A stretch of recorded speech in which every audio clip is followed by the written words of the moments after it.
Welcome back to the channel. Today we're tackling a topic that's as urgent as it is complex. One that's making headlines and shaping the future of the Asia-Pacific region. We're cutting through the noise to compare the military forces of China and the Philippines in the South China Sea as of mid-2025.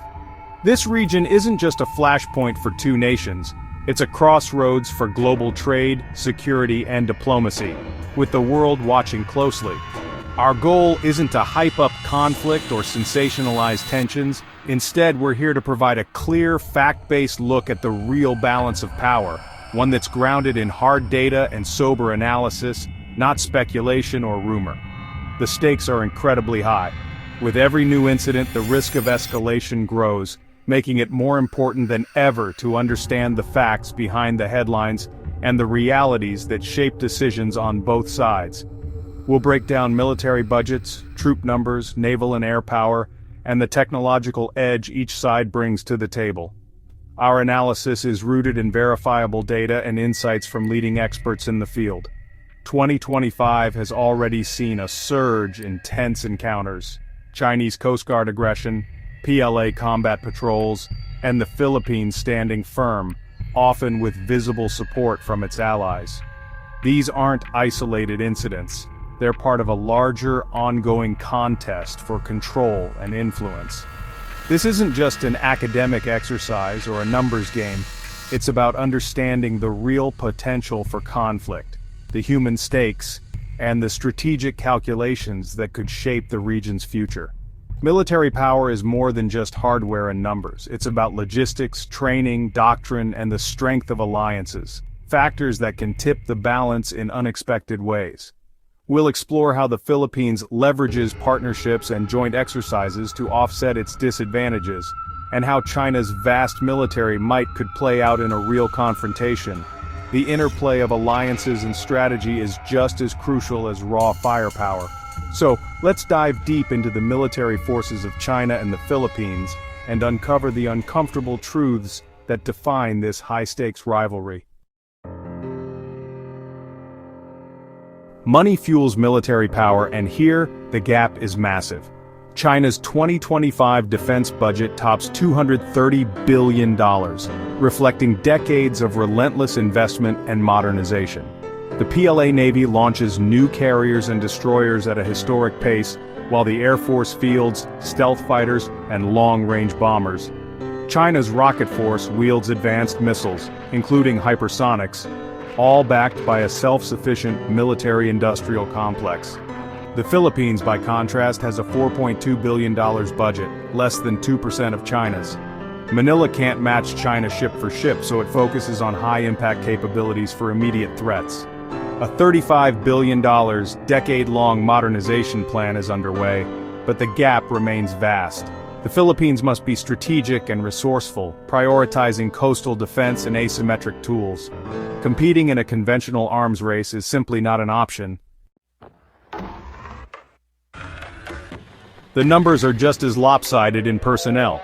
China's PLA fields about 2 million active-duty troops, with a focus on professionalism and advanced training. The Plan and PLADF have deep reserves for everything from cyber warfare to logistics, and the China Coast Guard acts as a second navy. The Philippines AFP has 140,000 active personnel, professional, resilient, but stretched thin across a vast archipelago. Decades of counterinsurgency experience are valuable, but large-scale external defense is a new challenge. The AFP is shifting focus to territorial defense, retraining for maritime and air operations. The real challenge, scaling up expertise to face a numerically overwhelming opponent. The naval imbalance is stark. China's plan operates over 370 ships, including 3 carriers, 50-plus destroyers, and 70-plus submarines, a true blue-water navy. Its modern destroyers and submarines are among the world's most capable, and carriers extend its reach. The Philippine Navy, modernizing but small, has about 80 ships, centered on 2 Jose Rizal-class frigates and a handful of corvettes and patrol vessels. No carriers, destroyers, or submarines. China can deploy powerful strike groups. The Philippines must rely on fast defensive tactics and land-based assets. The Philippine Navy's goal isn't to defeat the plan, but to make aggression costly and risky. It's about deterrence, not direct confrontation. In the air, the gap is just as wide. China's PLADAF boasts over 2,000 combat aircraft, including stealthy J-20S, advanced fighters, and long-range bombers. Supported by early warning tankers and electronic warfare planes, China's Air Force is fully networked and formidable. The Philippine Air Force, after years of neglect, is rebuilding. Its main combat fleet is just 12 FA-50 light fighters. These jets are capable but no match for China's advanced aircraft.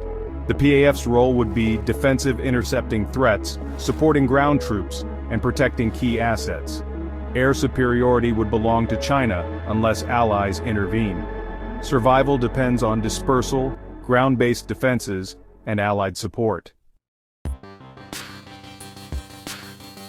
Technology is where China's investment truly shows, and the results are staggering. Over the past decade, China has poured billions into military research and development, rapidly closing the gap with Western powers, and in some areas, even surpassing them. The PLA rocket force now fields a formidable arsenal of advanced ballistic and cruise missiles, including the much-feared DF-21D, known as the carrier killer, and the long-range DF-26, capable of striking targets far from China's shores. China's Navy and Air Force deploy supersonic missiles that can threaten ships and aircraft alike, while its cyber and space capabilities are now considered world-class, giving Beijing a powerful edge in information warfare and satellite operations. Drones and hypersonic weapons further add to China's technological edge, enabling rapid strikes and persistent surveillance across vast distances. In response, the Philippines has turned to asymmetric tools, most notably, the BrahMos supersonic anti-ship missile, acquired from India. This partnership marks a significant leap in the country's deterrence capabilities. Deployed on mobile launchers, the BrahMos forces Chinese ships to keep their distance, complicating any invasion plans and providing the Philippines with a credible means to defend its maritime territory. Still, the AFP's tech arsenal remains limited. Early-stage cyber defense, minimal space assets, and basic C4ISR systems leave significant vulnerabilities in the face of a high-tech adversary. Ongoing modernization aims to fill these gaps, with investments in better radars, secure communications, and modern missile systems to improve situational awareness and response times. The ultimate goal is a layered defense network, one that can detect, track, and engage threats before they reach Philippine shores, providing a stronger shield for the nation's sovereignty. While matching China's offensive technology remains out of reach for now, smart investments and strategic partnerships can raise the cost of aggression, making any potential conflict far riskier for would-be adversaries. Numbers and tech matter, but combat experience is another story. China's PLA is powerful but untested in major wars since 1979, raising questions about its real-world performance. The AFP, by contrast, has decades of combat experience, mainly in counterinsurgency and urban warfare, like the 2017 Battle of Marawi. However, fighting insurgents is very different from facing a high-tech state adversary. The AFP is racing to build conventional warfare skills through joint exercises with allies. Meanwhile, gray zone confrontations in the South China Sea, ramming, water cannons, lasers, are giving Philippine forces valuable real-world experience under pressure. These encounters test nerves and readiness, even if they fall short of open conflict. The Philippines' greatest asset isn't a weapon, it's the 1951 Mutual Defense Treaty with the United States. The U.S. has access to 9 strategic sites across the Philippines, with a new base on Palawan near the Spratlys coming online in 2025. This allows rapid U.S. deployment in a crisis, dramatically boosting deterrence. Annual Balikatan exercises have evolved into full-scale war games, enhancing U.S.-Philippine interoperability. In 2025, joint drills included advanced missile systems near Taiwan, sending a clear message to Beijing.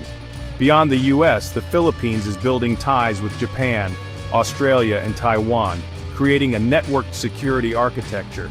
These partnerships raise the diplomatic and military costs of Chinese aggression. The alliance transforms a bilateral dispute into a multilateral challenge for China. The Philippines' true combat power is multiplied by its allies. This web of alliances is the ultimate equalizer. On paper, China's military dominance is overwhelming. Its armed forces boast some of the world's largest fleets, most advanced missile systems, and a rapidly modernizing air force. The sheer scale of its military might is enough to make any adversary pause. But real combat power is more than numbers. It's strategy, geography, willpower, and alliances. The ability to adapt, to use the environment to your advantage, and to outthink your opponent often outweighs raw strength. History is filled with examples where smaller forces have prevailed through ingenuity and determination. The Philippines aims to deter, not match China, using asymmetric tools and the natural defensive advantage of its archipelago. With thousands of islands and complex coastlines, the Philippines can turn geography into a force multiplier, making any invasion or blockade a logistical nightmare for even the largest navy. Filipino resilience and the U.S. alliance fundamentally alter the equation. The spirit of the Filipino people, tested by natural disasters and conflict, is a powerful asset. And with the backing of the United States, the Philippines gains access to advanced technology, intelligence, and a credible security guarantee.